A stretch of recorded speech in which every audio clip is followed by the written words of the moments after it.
dando prosseguimento às atividades do evento, convidamos para palestrar sobre o tema O Ser Humano ante as Leis da Natureza, o jornalista, conferencista espírita que realiza palestras sobre sustentabilidade e outros temas, autor dos livros Espiritismo e Ecologia, Cidades e Soluções, Viver é a Melhor Opção, que é a sua obra mais atual, A Prevenção do Suicídio no Brasil e no Mundo, pela editora Correio Fraterno, cujos direitos autorais estão diretamente voltados para o Centro de Valorização à Vida, CVV. Com vocês, André Trigueiro.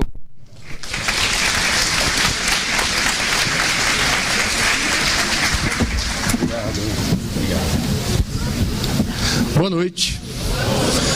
Ano passado estive aqui em Uberlândia falando sobre prevenção do suicídio e muita gente que já conhecia o meu trabalho ligado à área ambiental, principalmente no jornalismo, eu tinha o livro Espiritismo e Ecologia, estranhou. Por que você está falando de prevenção do suicídio, sendo alguém que tem, nos últimos quase 30 anos, procurado se informar até na academia, com uma formação técnica específica, sobre as questões ambientais, o que uma coisa tem a ver com a outra. E eu não tive nenhum embaraço e nenhum problema em responder dizendo, na verdade, são trabalhos que têm em comum a defesa da vida nas suas diferentes resoluções.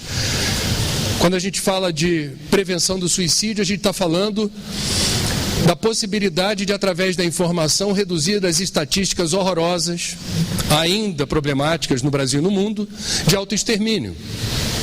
Portanto, livrando pessoas do risco de precipitarem o retorno à pátria espiritual, de uma forma que não está na nossa programação. E quando a gente fala sobre meio ambiente, sustentabilidade e ecologia, nós estamos falando de prevenção do ecocídio, que grosso modo seria termos informações capazes de emprestar um outro significado à nossa existência, onde o cuidado com o nosso lar planetário, a ética de nós sabermos nos relacionar de forma inteligente e coerente com a nossa casa comum, reverta um processo assustador e sem precedentes na história da humanidade, de destruição, depredação e devastação da nossa casa. Muito bem. Estamos falando hoje para um público espírita. Eu sou espírita. Eu vou fazer aqui um recorte. Começar a minha palestra falando de paz. Quem se diz cristão assume, na minha opinião, a partir do entendimento do que significa o Evangelho de Jesus, um compromisso com a paz. O Evangelho de Jesus é um tratado de amor e de paz. O Evangelho de Jesus tem como, talvez, principal objetivo instituir na Terra a cultura de paz. Pegamos o mandamento mais inspirador e talvez mais importante do Mestre: ama ao próximo como a ti mesmo e a Deus sobre todas as coisas. Está implícito nessa recomendação, vamos colocar nesses termos, uma atitude de desarme. Seja o outro quem for, ele merece a minha atenção, a minha compaixão, o meu perdão. Portanto, quem se diz cristão, e veja a responsabilidade, muitos de nós nos dizemos cristãos, eu não sei se nós estamos sendo coerentes com esse princípio tão caro ao cristianismo. Quem se diz cristão leva a sério o Evangelho. O Evangelho poderia ser resumido no seu fundamento mais importante como a capacidade de nós nos reconhecermos Como membros de uma irmandade, somos todos irmãos, somos todos imperfeitos, não devemos nos precipitar no julgamento do outro, porque o outro é diferente, nós somos a comunidade dos diferentes. Os 12 apóstolos de Jesus eram absolutamente diferentes uns dos outros, e Paulo, que chegou depois, era ainda mais diferente. Ser diferente um do outro não é problema. O Evangelho é um tratado de tolerância e respeito pelo outro, seja o outro quem for. E isso remete à paz, ao entendimento, à capacidade de dialogar. Posso não concordar com você, mas eu lhe dou o absoluto direito de manifestar a sua opinião, seja ela qual for. Não vamos brigar por isso. Se nós, além de cristãos, nos afirmamos como espíritas, o espiritismo também deveria ser entendido enquanto filosofia espiritualista, que nos apresenta de forma muito ampla, complexa, vasta, as leis que regem a vida e o universo, e nos revela um Deus que não é contra nós, é em nosso favor. Quando Kardec resume o que é ser espírita, o verdadeiro espírita, vocês se lembram, ele deixou isso por escrito, reconhece-se o verdadeiro espírita pela sua transformação moral e pela capacidade que tem de dobrar, vencer as suas más inclinações. Isso também remete à paz. Por quê? Se eu me torno uma pessoa melhor, se eu consigo dobrar as minhas más inclinações e as minhas imperfeições, eu tenho muito mais chance de entender o outro, de não me julgar o senhor da razão, aquele que vai ter a palavra final em qualquer quizila, em qualquer disputa. Eu não estou preocupado com isso. Isso é uma armadilha. Então, quando a gente, enquanto espírita, presta atenção no que Kardec assinalou por escrito, para não ter dúvida, que o verdadeiro espírita é aquele que se transforma moralmente. Se transforma em quê? Em alguém melhor, com menos egoísmo, menos orgulho, menos vaidade, menos ambição, menos cobiça, menos inveja.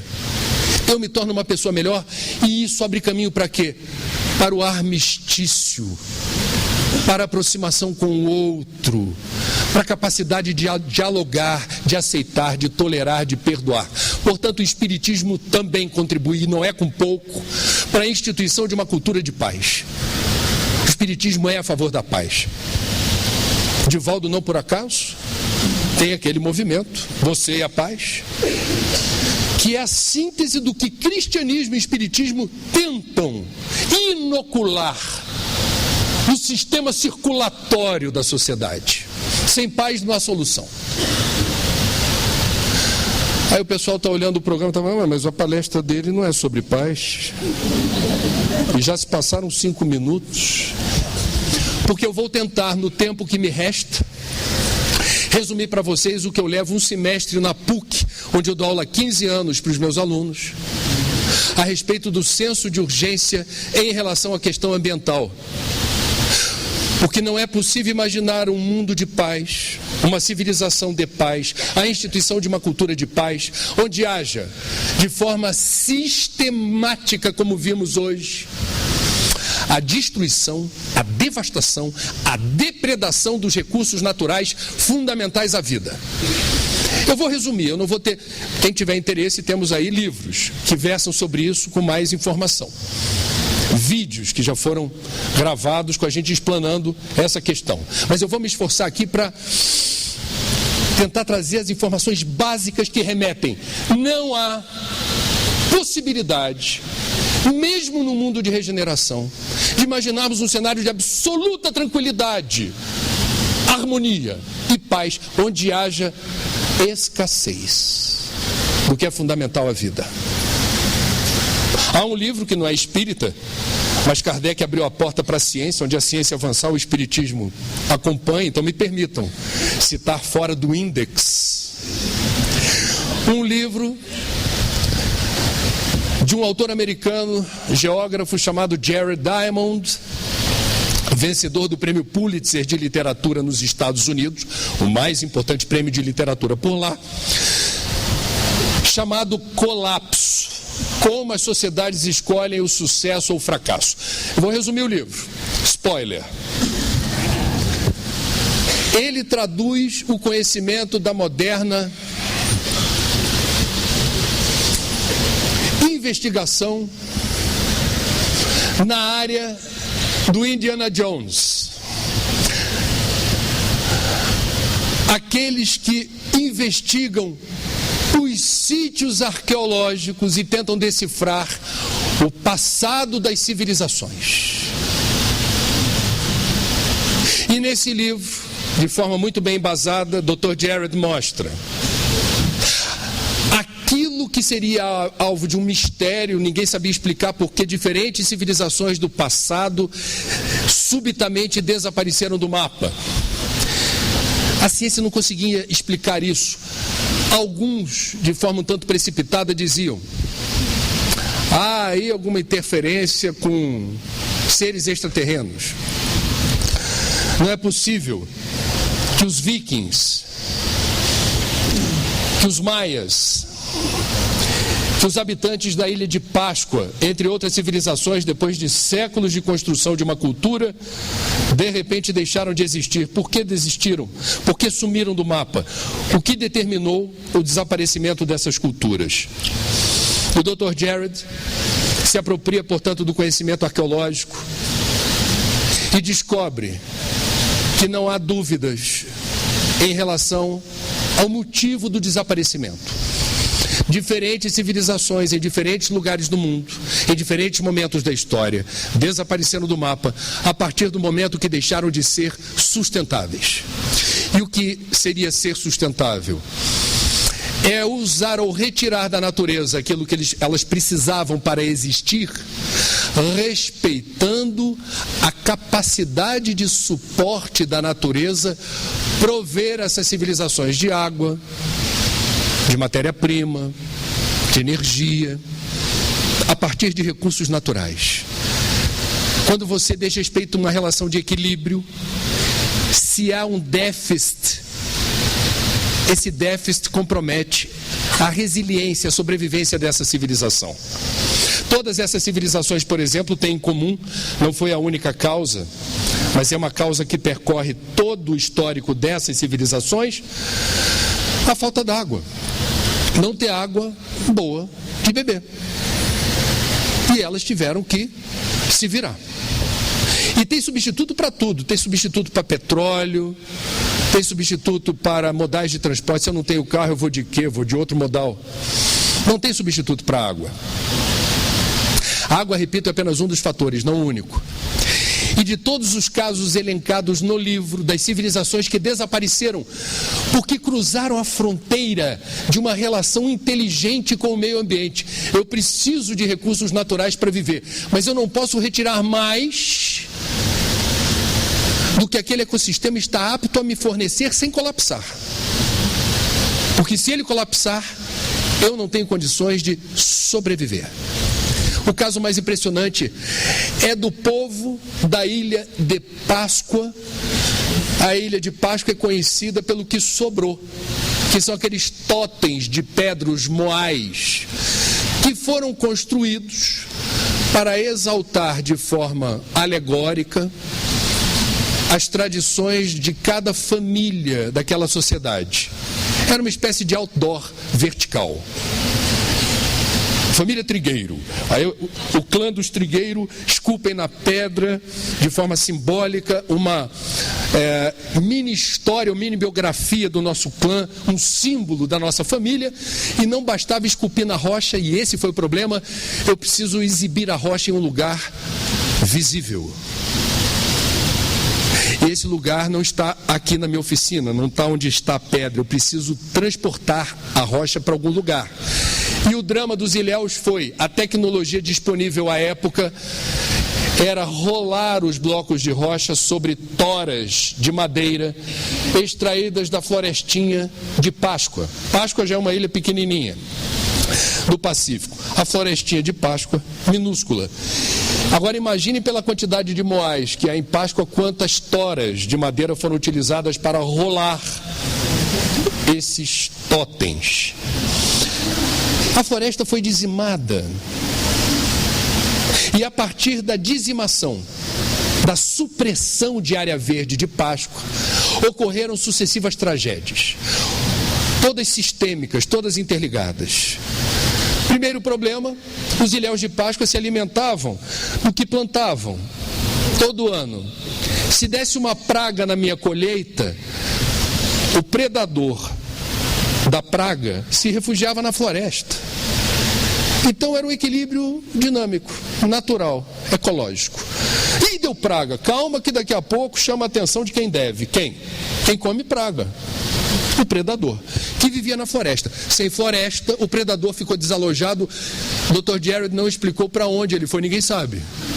O fato é que as pragas se tornaram absolutamente devastadoras, sem inimigos naturais. Déficit de quilocalorias de produção de alimentos a partir da praga, que se tornou muito mais perigosa.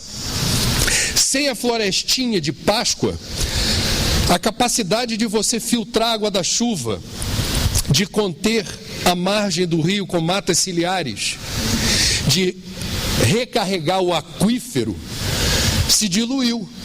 E o rio, que era perene, tinha mais água, menos água o ano inteiro. Sem a florestinha, esse rio desapareceu. Ele se tornou um riacho. E houve um problema em relação à necessidade de água de todas as famílias. Outro problema, sem ter floresta não tinha madeira, sem ter madeira não tinha matéria-prima para construção ou reparo de embarcações. Ilha de Páscoa, fonte de proteína animal, peixe. O peixe não vem para a panela, você vai ter que buscar e vai ter que usar barco feito de madeira, mas a florestinha não existe mais. Então houve aí um problema na logística da pesca, na capacidade de você repor matéria-prima para buscar peixe no mar. Como é que isso pode ser contado do jeito que eu estou contando? O que é um sítio arqueológico? Você vai recolhendo vestígios de cerâmica, ossadas, prato, utensílios domésticos, armas, esqueletos, e aplica o teste do carbono que vai datar a idade de cada vestígio. E aí é uma ordem sequencial de eventos que você estabelece a partir desse sítio arqueológico. Parece difícil, mas para um arqueólogo isso é tão simples quanto alguém que vai montar a ossada de um dinossauro a partir do osso da clavícula. Você monta a ossada de um tiranossauro rex a partir de uma costela. Existe ciência para isso. Essas histórias têm um bom nível de precisão. Não tinha água, não tinha tanto alimento sobrando depois das pragas, não tinha barco de madeira disponível como tinha antes, resulta-se na fome. E a partir da fome,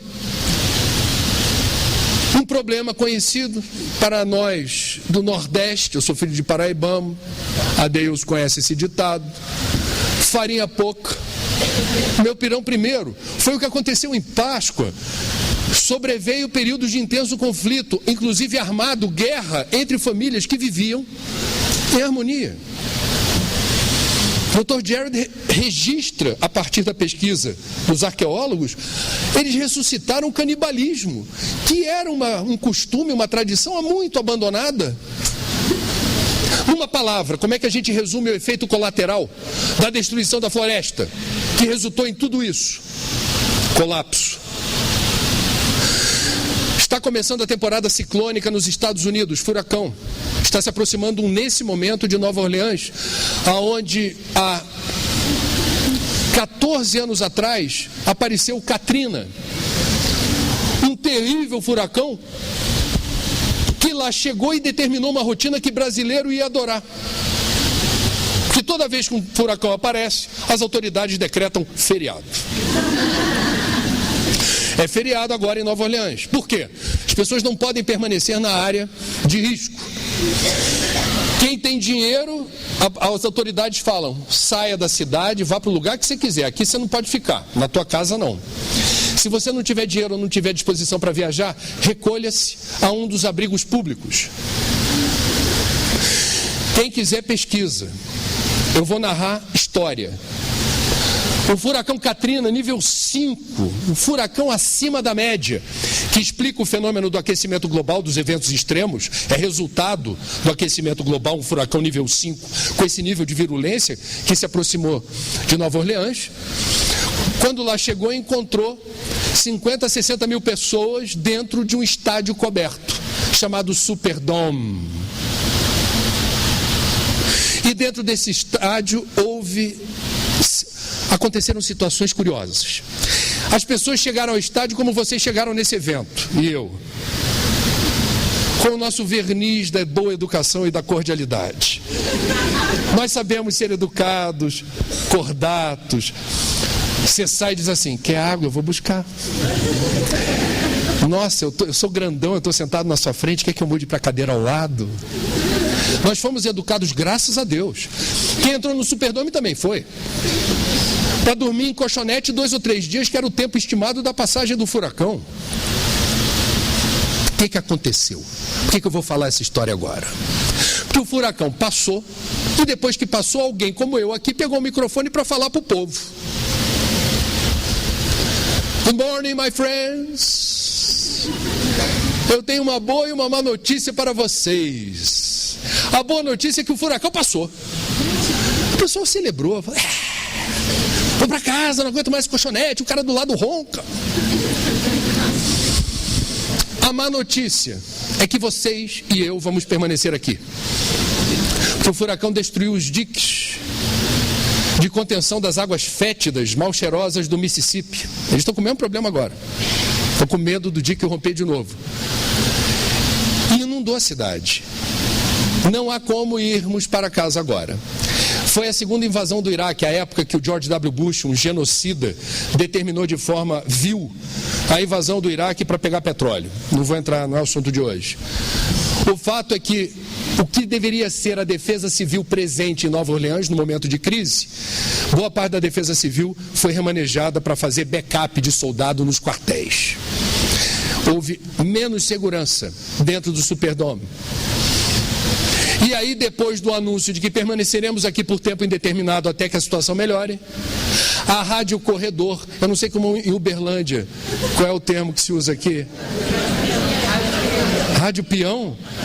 Que preconceito. Tudo bem, a Rádio Peão informa. A Rádio Corredor, a fofoca. Chico Xavier disse certa vez que a fofoca é o maior inimigo do espiritismo. Começaram a circular rumores de que talvez a organização lá da Defesa Civil não tivesse alimento suficiente para aquele povo todo, ou água para todo mundo, posto que ficou evidente que tratava-se de um imprevisto. Bom, deduziram o que aconteceu? Foram organizadas milícias que subtraíam da despensa do Superdome, antes da hora certa para comer, a comida racionada, o alimento que era para todos, passou a ser subtraído nas porções de quem, não sei como se diz isso em inglês, também recita aquele ditado nordestino: farinha pouca, não pirão primeiro. Eles tomaram a dianteira e foram à luta, literalmente. Aquilo se transformou numa balbúrdia, com perdão da expressão infeliz. E o que houve? Faça uma pesquisa no oráculo, vá lá no Google. Houve homicídios, suicídios, estupros no banheiro, entre outros problemas. Aquilo virou outra coisa. O ordenamento social, os costumes, a boa educação, o trato que a gente aprende a lidar com o outro, num cenário de possível, nem era uma escassez sensorial, era a possibilidade de faltar, determinou o quê? O esgarçamento do tecido social e das regras de convivência. Isso não é uma regra absoluta no mundo.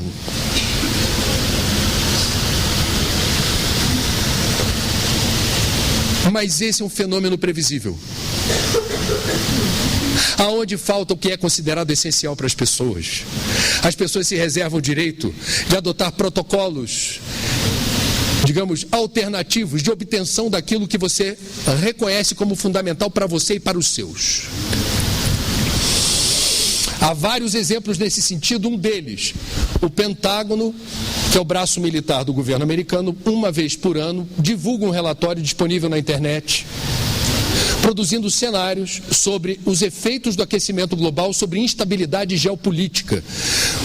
Nós temos hoje 70 milhões de imigrantes no mundo, de párias, que são obrigados a se refugiar em outros países por conta de guerra civil ou fenômenos climáticos hostis. E eles vão ter que se virar em outro país. Isso gera instabilidade. O europeu não quer receber, o americano quer construir muro contra o México, o Brasil na fronteira com a Venezuela, pera lá, não é assim não. Gera instabilidade. Instabilidade é a pólvora que pode precipitar conflitos. Isso é lógica. A história da humanidade é recheada de exemplos nesse sentido. Muito bem. Eu estou tentando aqui mostrar para vocês o seguinte. Estamos no evento espírita. Eu comecei esse evento falando de paz. E eu estou ainda na sustentação de uma tese. Não é possível imaginar que ao espírita baste a reforma íntima, o estudo sistematizado, o exercício da caridade, tudo isso é fundamental. Sem a gente prestar atenção na nossa casa comum. É fundamental a gente introduzir no pacote evolutivo, nas demandas para a gente entender o que é missão. O que eu preciso fazer nessa encarnação que seja importante para mim, para o próximo e para o ambiente em que eu estou inserido. Não descuidem, não esqueçam da questão ambiental, porque meio ambiente começa no meio da gente. Nós estamos vivendo hoje a pior crise ambiental da história da humanidade. Vocês estão encarnados no mesmo tempo que eu. Preparem-se. Porque está no pacote de demanda. Porque essa crise não é causada por elementos externos. Não é um fenômeno alienígena, uma invasão de outro planeta. Não é um magma incandescente da Terra que está determinando maremotos, terremotos, etc. Essa crise tem a nossa digital, o nosso DNA. Esta crise é causada por nossos hábitos, comportamentos, estilos de vida e padrões de consumo. E nós precisamos prestar atenção no que outras tradições religiosas ou espirituais já estão fazendo. Não fogem do debate, não. É assunto ético, é uma crise ética. Porque se eu sou o causador da crise, porque desperdiço água, desperdiço energia, sou consumista, ando de carro sem necessidade, uso plástico descartável o tempo todo, etc, etc, etc, eu sou parte do problema. Eu preciso fazer parte da solução. A crise é ética porque ela não existiria se não fosse por nós. Vejamos, reflitam comigo. Por que teríamos, pela primeira vez na história da Igreja Católica, um Papa chamado Francisco? É interessante isso. Alguém vai dizer que é a casa, ele gosta de Francisco. Vamos nos lembrar aqui do que foi a escolha do cardeal Bergoglio, argentino, o primeiro sul-americano eleito papa, na tradição católica, cardeais trancafiados dentro da Capela Sistina, só sai dali quando escolher um papa. Aí tem fumacinha branca, habemus papum, e o papa na tradição vai ter que escolher rápido um nome, certo? Esse nome, vou compartilhar com vocês o que diz a tradição católica, é o nome pessoa jurídica. Esse nome está impregnado de significado. Quando você escolhe o nome Bento, como já houve 16 Papa Bento, Bento XVI, você está assinalando com o nome e com o brasão escolhido para Bento um posicionamento da igreja a partir da escolha do nome. Quando você escolhe Pio, que já houve 12, certo? Não é do meu tempo. Pio 12.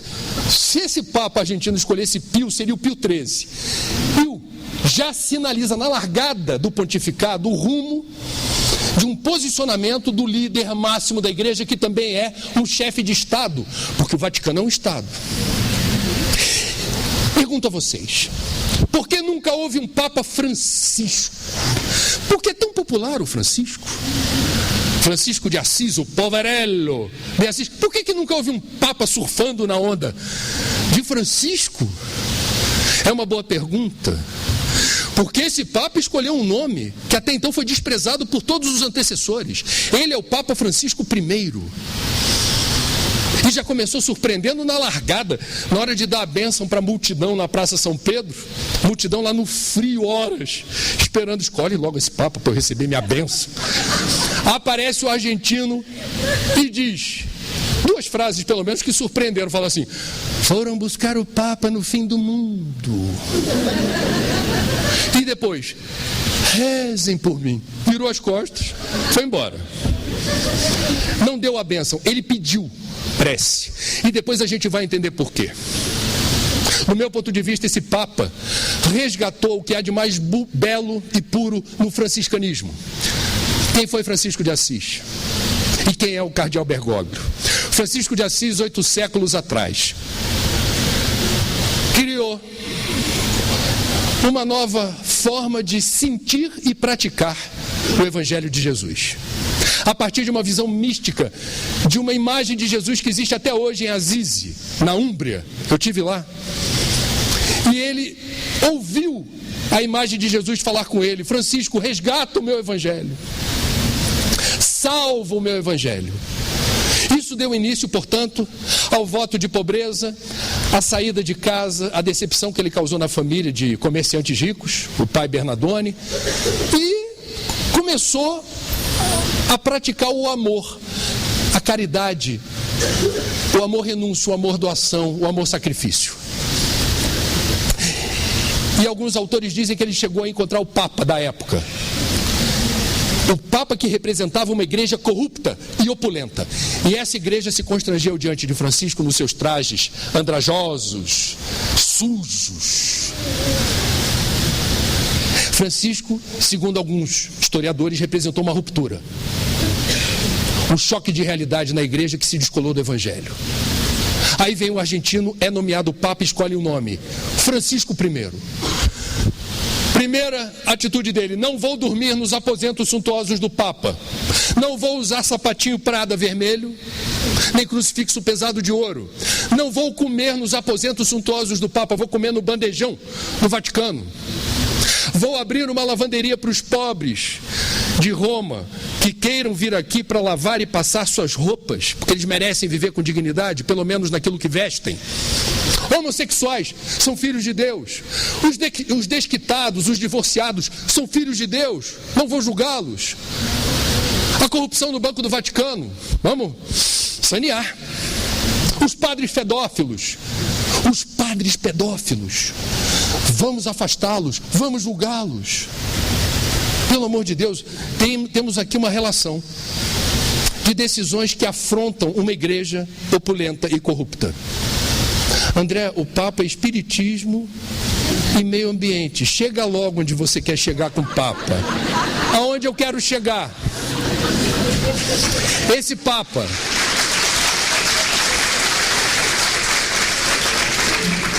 teve a ousadia de lançar a primeira encíclica da história da igreja. Encíclica é circular, é um documento assinado por ele, endereçado a 1 bilhão de católicos e ao mundo leigo, laico, ou de outras religiões, porque ele é um chefe de Estado, como eu já disse, que fala de meio ambiente. Laudato Si, retirado do Cântico das Criaturas de Francisco. Louvado sejas. O Cântico das Criaturas que fala: louvado seja irmão Sol, irmão Lua. E o místico Francisco de Assis inspira o cardeal Bergoglio a escrever essa encíclica, porque Francisco, 8 séculos atrás, conversava com lobo, com passarinho, com borboleta, e algumas pessoas achavam que ele estava variando, enquanto na verdade ele deixou um legado teológico. O sagrado está presente na natureza. Não somos a única criação de Deus. Tudo que existe na natureza é belo e é sagrado, e é criação divina. merece nossa deferência, nosso respeito, uma ética que não é da destruição, depredação e devastação, como vemos hoje, da forma como vemos. Sim, faremos uso do meio ambiente, mas faremos uso ético. Não vamos transformar a natureza em mercadoria. Não vamos nos locupletar de lucros aviltantes e vultosos, subtraindo das gerações futuras o que a elas também pertence. E a encíclica do Papa, portanto, representa uma ruptura no modelo de desenvolvimento que ele critica abertamente e diz: esse modelo aí, a um só tempo, que depreda, destrói e devasta o meio ambiente, não tem compromisso com a erradicação da miséria, da pobreza ou da exclusão social. Portanto, não nos interessa. Precisamos fazer #outra coisa.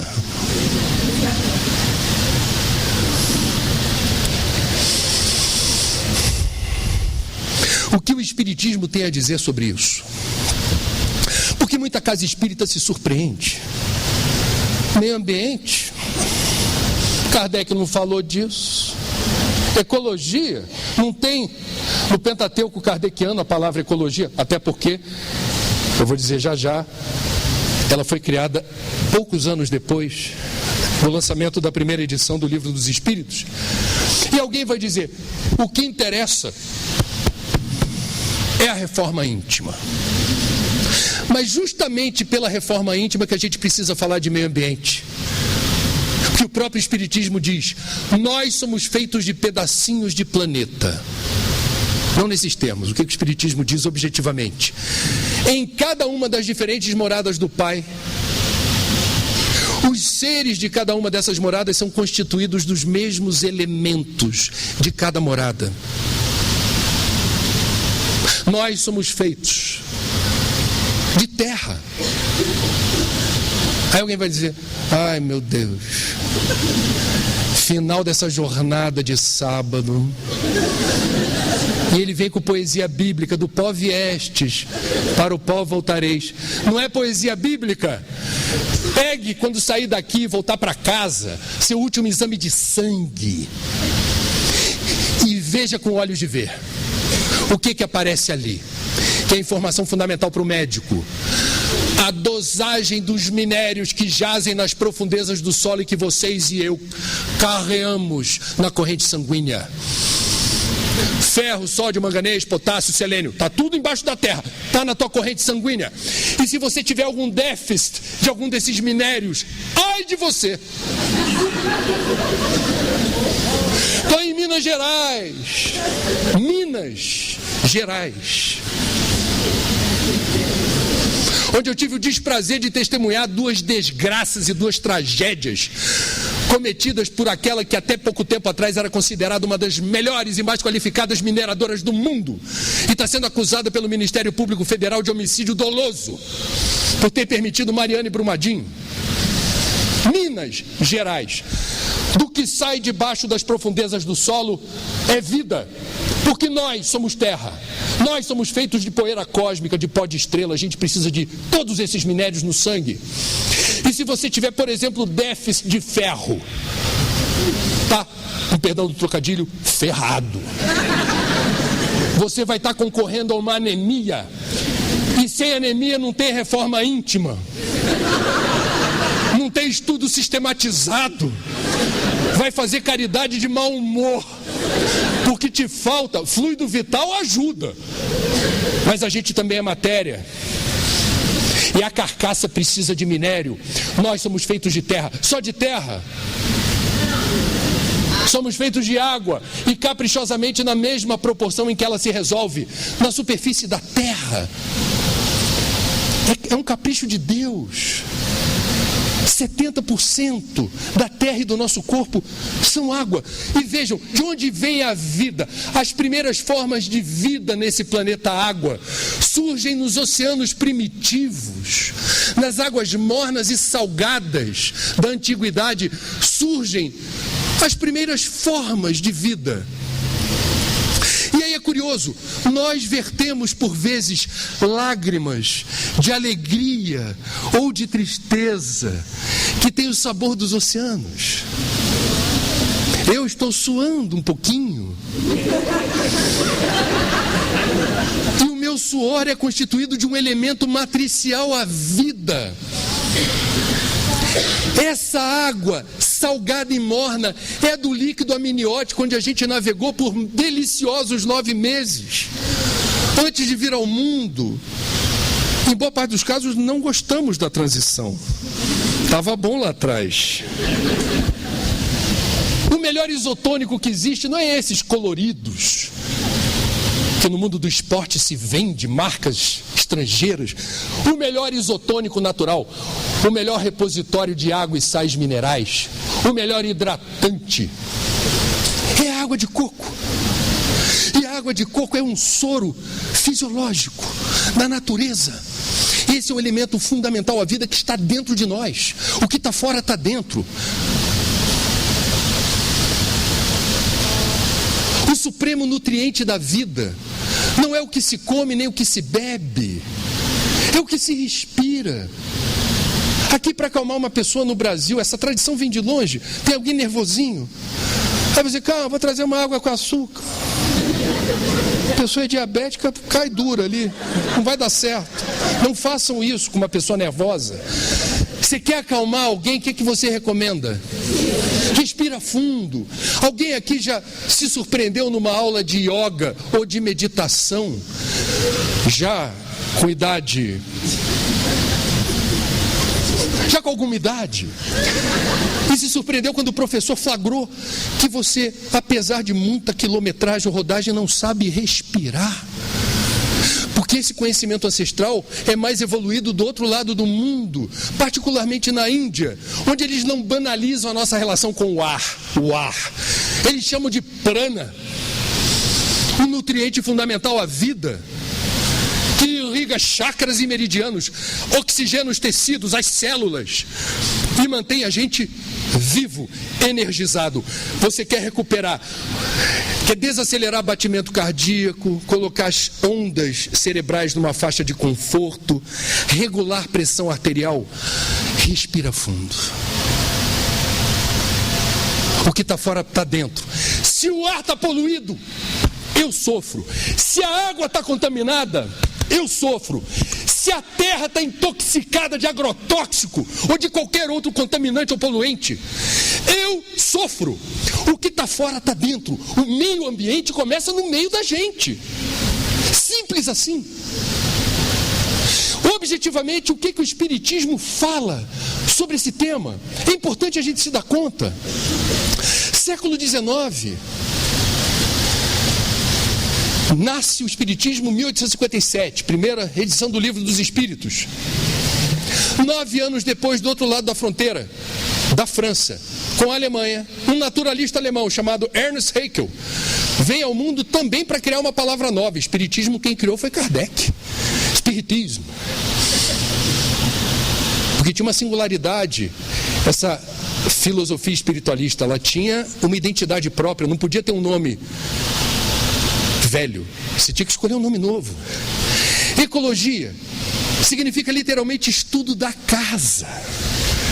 E o que significa estudo da casa? Todo mundo aqui ou aluga uma casa ou tem casa própria ou mora de favor em algum lugar. Vocês sabem o que é uma casa. O que é uma casa, grosso modo? É um lugar com diferentes cômodos. Todos se comunicam. Todos são interligados. Ninguém mora numa casa onde tem um quarto com uma parede que ninguém entra e ninguém sai. Não existe. Todos os cômodos da casa estão interligados. Quando o Haeckel criou a palavra ecologia, ele estava dizendo o que o Espiritismo reconhece. Todos os reinos da natureza se intercomunicam e são sistêmicos, interdependentes, interagem o tempo todo. Quando a gente estuda o Espiritismo, a gente percebe que a rota evolutiva do princípio espiritual vem do reino mineral, se sofistica no reino vegetal, se torna complexo no reino animal e magnânime, onde a razão aflora e começa a desafiar os instintos no reino nominal. E não termina aí, estamos a caminho do reino angelical. Todos esses reinos se intercomunicam e dialogam entre si. É a escadaria evolutiva e cada degrau tem a sua importância. Portanto, um animal, antes de você destratar, maltratar, abandonar um animal, lembre-se, há ali um ser ciente, ele sofre, ele tem dor, ele tem os rudimentos da inteligência, ele tem o instinto sendo aquecido. Ele é um ser divino, ele pertence ao território do sagrado, ele também é filho de Deus.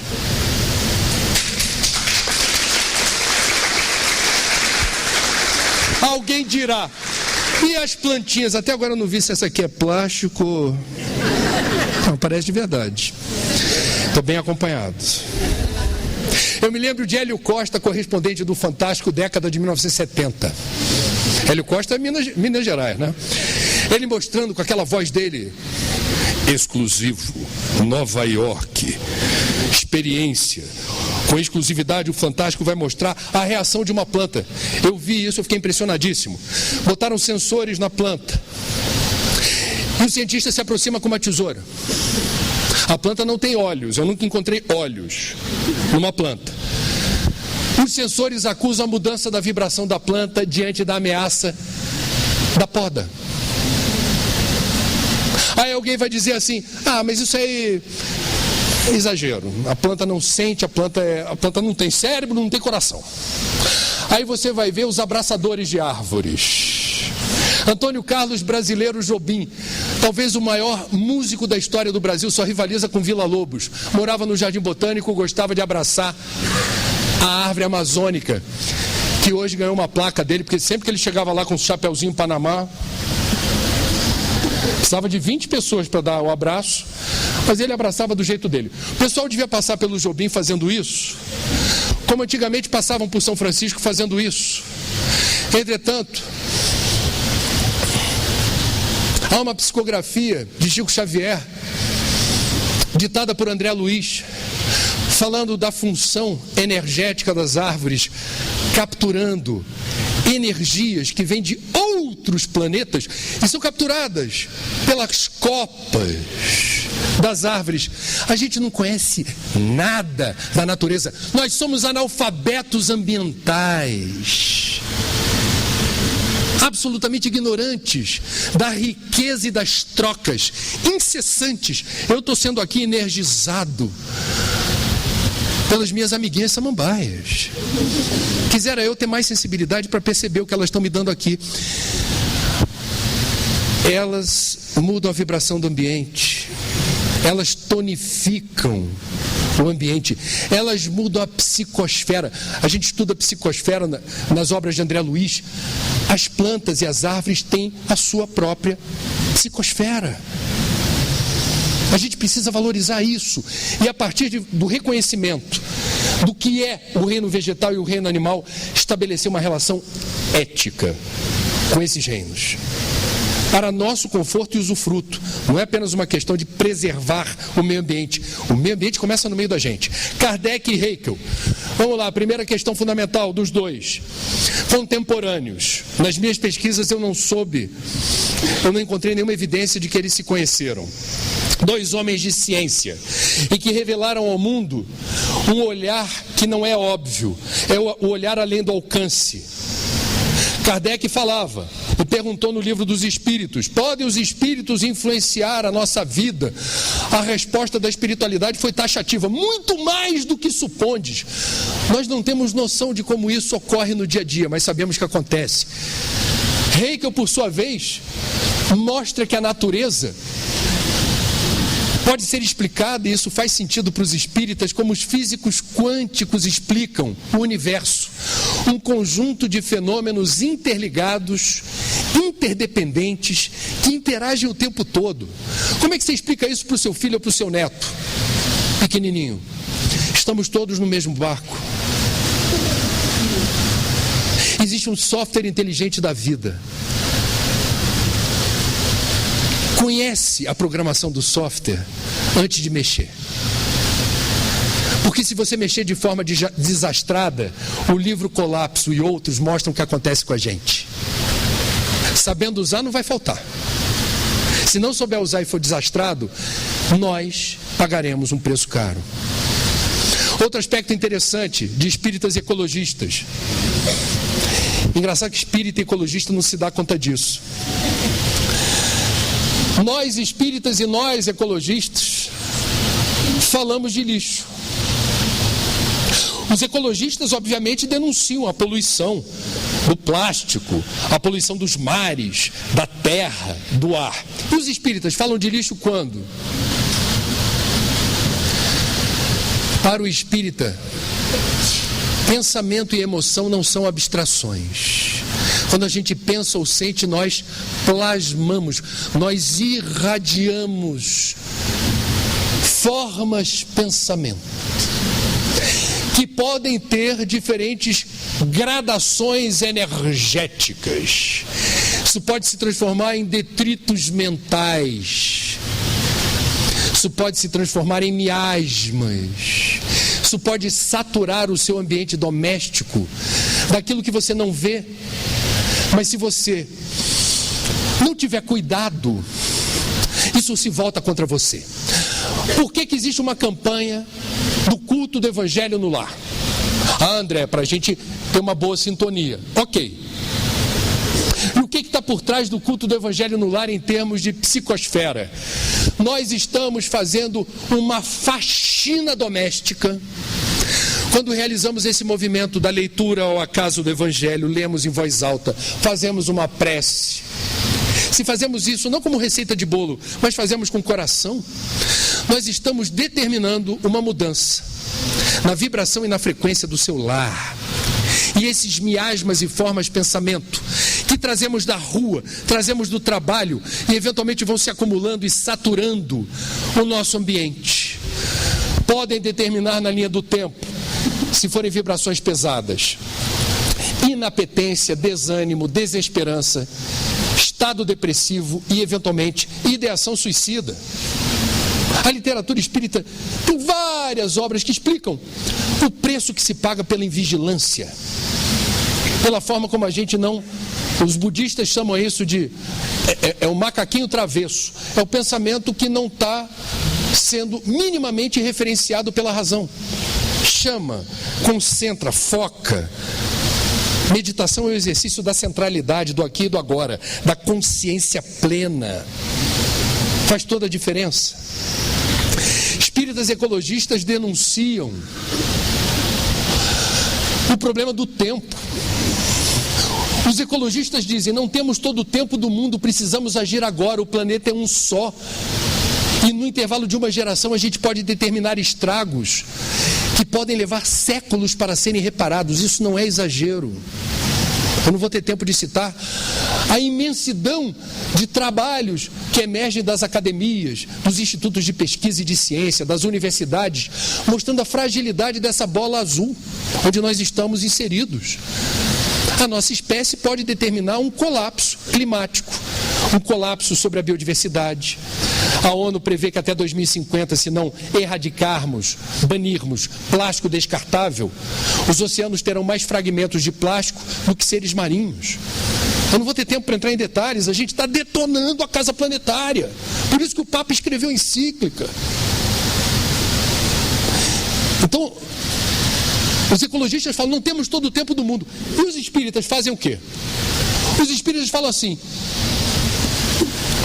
o mundo de regeneração está chegando. Relaxa. Tudo vai dar certo. É ou não é? O pessoal que está ficando meio atormentado com a minha fala vai dizer assim, ainda bem que o mundo de regeneração está chegando. Senão eu não ia dormir bem hoje, ia ficar preocupado. Desculpa, mas eu tenho muitos motivos para vocês ficarem bem preocupados. O que a gente considera fato? Chegou o momento da Terra ascender na escala dos mundos. Estamos saindo do status, da condição de provas e expiações para mundo de regeneração. E o que a gente sabe sobre mundo de regeneração? É um mundo mais evoluído ética e moralmente, mas não livre de percalços ou de outros gêneros de dor e sofrimento. Assim disse Santo Agostinho no Evangelho. Significa dizer, meus amigos, resumindo, é perfeitamente possível, se não corrigirmos o rumo, se não prevenirmos o ecocídio, que daqui a 50 ou 60 anos estejamos num planeta mais evoluído ética e moralmente, mas destroçado ambientalmente. E os espíritos que aqui reencarnarem, e que seria um prêmio, que é um mundo mais evoluído, não deixa de ser. Mas o Deus dos espíritas não é aquele Deus que, por ser mundo de regeneração, pegou todo o lixo do planeta e jogou em outro lugar. Pegou todo o gás e estufa acumulado na atmosfera que causa efeito aquecimento global e regula o clima. Repôs as espécies animais e vegetais extintas. Tapou o buraco de Brumadinho e de Mariana. Não é o nosso Deus. O nosso entendimento de Deus, dessa inteligência suprema, é de que esse Deus promoveu lei de causa e efeito, e esse Deus delega e terceiriza. Esse Deus nos confiou a gestão do planeta. Do ponto de vista físico, químico e biológico, no mundo de regeneração, a Terra será o que nós deixarmos desde já como legado. Significa dizer que é perfeitamente possível imaginar um mundo mais evoluído, ética e moralmente, e destroçado ambientalmente, se não fizermos o dever de casa. É o que eu gosto de chamar de lei do inquilinato espiritual. Lei do inquilinato, todo mundo que paga aluguel conhece, ou que aluga seu imóvel, tem um contrato. O que diz o contrato? O inquilino, quando entra, o proprietário fotografa a casa toda e diz assim, ó, estou te entregando a casa sim. Ao final do contrato, no mínimo, devolverás o imóvel nesses termos fotografados. Ainda tem que ter um fiador para te dar antes, você não quer ter... Fiador eu não conheço, no plano espiritual não dá para comparação não. Graças a Deus, já pensou a complicação? Agora vamos lá. Lei do inquilinato espiritual, e essa é uma questão ética. Nós aqui chegamos, eu reencarnei em 1966, no Rio de Janeiro. O que está no meu pacote de missões? E me permitam colocar isso no plural, que espírita adora a palavra missão. Adora. Evangélico não usa tanto quanto a gente. Católico, umbandista, candomblessista, budista, islâmico, judeu. Ninguém usa tanto a palavra missão quanto espírita. Me permitam, se quiser usa, mas usa no plural. Missões. Ser um bom filho não é missão? Respeitar pai e mãe? Não abandonar pai e mãe? É missão. Ser um bom pai ou uma boa mãe? Pelo amor de Deus, uma baita missão. Se é espírita, ser um bom espírita. Honra a camisa que tu veste. Um bom profissional na carreira que você escolheu. Um bom voluntário se você abraçou alguma causa. Um bom vizinho, solidário, fraterno. Um bom funcionário. Um bom cidadão. Um bom eleitor. Está tudo no pacote. Agora eu estou acrescentando mais um. Isso tem a ver com a lei do inquilinato espiritual. Não faz sentido a gente devolver o planeta após o prazo de validade da gente se esgotar, em piores condições do que encontramos, sendo cada um de nós avalista dessa destruição, depredação e devastação. Não faz sentido. Há um livro psicografado por Chico Xavier chamado Estantes da Vida, em que um jovem, 20 e poucos anos, largado no sofá, para desespero da mãe que não sabe o que fazer para ele ter ânimo, para tocar a vida, reza para Deus dar-lhe uma intuição, ou ao jovem, para aquilo mudar de configuração. Não pode aquele garoto cheio de energia ficar em casa o tempo todo. E essa prece é feita com tamanha devoção que Chico psicografa a história nos seguintes termos: naquela noite, em desdobramento, o jovem encontra seu guia. E o guia vem, e essa palavra remete a uma frase que Divaldo adora usar, uma expressão, livro da vida. Porque todos nós temos nosso extrato, tudo que você fez, tudo que você deixou de fazer, tudo que você consumiu, tudo que você usou, tudo que você descartou, está tudo lá. Esse guia espiritual chega para o garoto e fala: já te deste conta de tudo aquilo que você consumiu para chegar até aqui?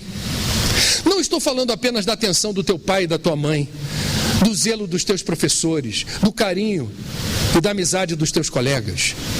E aí vem a relação de carne, ovos, leite, frutas, tudo que ele consumiu da natureza, em números. Em números. É impressionante. A gente se assusta com a conta do mês do supermercado. Tenta imaginar a conta de uma vida com um garoto com 21 anos. Era uma devastação.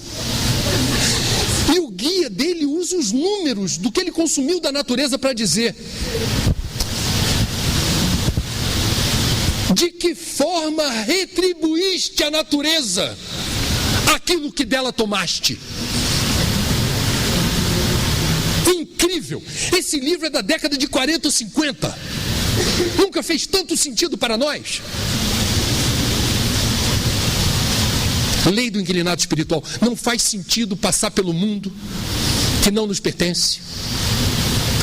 Teu patrimônio não te pertence, tua casa não te pertence, tua conta bancária não te pertence, teu closet com tudo que tem dentro não te pertence, suas coleções de tudo que você tem em casa, sapato, etc. Sopraram sapato aqui, não sei se faz sentido. Todas as coleções que você tem, nada disso te pertence. Por quê? Quando a gente desencarnar, quando chegar a hora, nada disso levaremos. Entretanto, restará a consciência. E no mundo que experimenta uma crise ambiental sem precedentes, a consciência haverá de dizer: o que fizeste em favor da tua casa comum? Que na melhor das hipóteses é para lá que retornarás. Meus amigos, não vou ter tempo de entrar nos pormenores do que espíritas ecologistas falam sobre consumo, mas eles falam. Os ecologistas falam, defendem o consumo consciente, o consumo sustentável, o consumo que você precisa. Não leve para casa o que não tenha utilidade e serventia, posto que tudo que você leva para casa tem pedacinho de planeta. Tem água, tem matéria-prima, tem energia. Essa calça aqui levou pelo menos 5 mil litros de água para existir. Um smartphone, outros 3 mil litros de água. Eu só estou falando de água. Mas tem energia e tem matéria-prima, mineração. Uma coisa horrorosa. Precisa, leva. É necessário, compra. Se não tem utilidade e serventia, não coleciona, não acumula bens e posses que não serão efetivos, indispensáveis na tua vida. Porque o planeta é um só, os recursos são finitos. Sabendo usar, não vai faltar. Há tanta desigualdade no mundo e a gente vai acumular para quê? Para ostentar? Não faz sentido.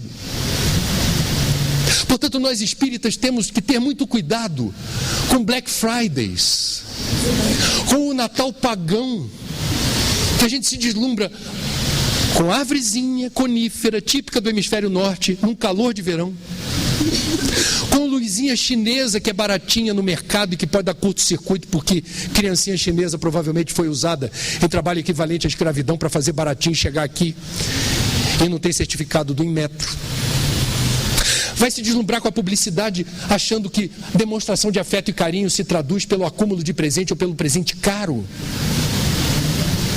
E vai se vestir com todo o respeito de Papai Noel no verão tropical.